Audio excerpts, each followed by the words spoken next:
নমস্কার বন্ধুরা, এই টাকা কোথা থেকে পেলাম? আসলে আমরা সেদিন পিকনিক করেছিলাম, তাই টাকা তুলেছি সবার থেকে। যেহেতু পিকনিক, তো পিকনিকের আয়োজন চলছিল। এখানে পেঁয়াজ, রসুন, আদা সব কিছু কাটাকুটি চলছিল।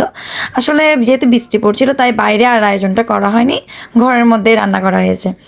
আমার বোন এখানে ডিম ছুলছিল, বেশি কিছু না পিকনিক আসলে, টুকটাকের মধ্যে যা হয় আর কি।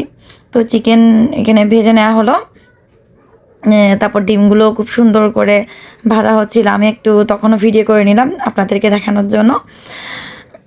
যেহেতু বাইরে আয়োজন করলে আসলে সুন্দর হয়, কিন্তু বৃষ্টির জন্য কখন বৃষ্টি কখন কি হয় সেই জন্য আর করা হচ্ছিল না।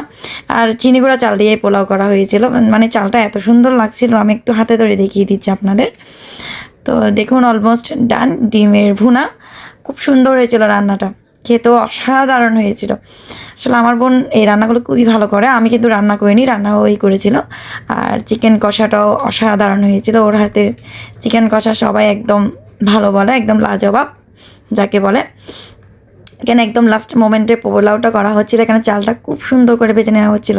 চিনি গুঁড়া চাল আসলে একটু ভেজে করলে চালটা মানে পোলাওটা খুব ভালো হয় খেতে। আর পোলাও রান্না আমার মনে হয় ভাত রান্না থেকে সহজ। তো পোলাও অলমোস্ট ডান। আমি একদম যখন শেষ হয়েছিল পোলাও রান্নাটা, তখন একটু নেড়েচেড়ে আপনাদেরকে দেখিয়ে দিচ্ছি। তো পিকনিকের খাবার দাবার একদম সব রেডি।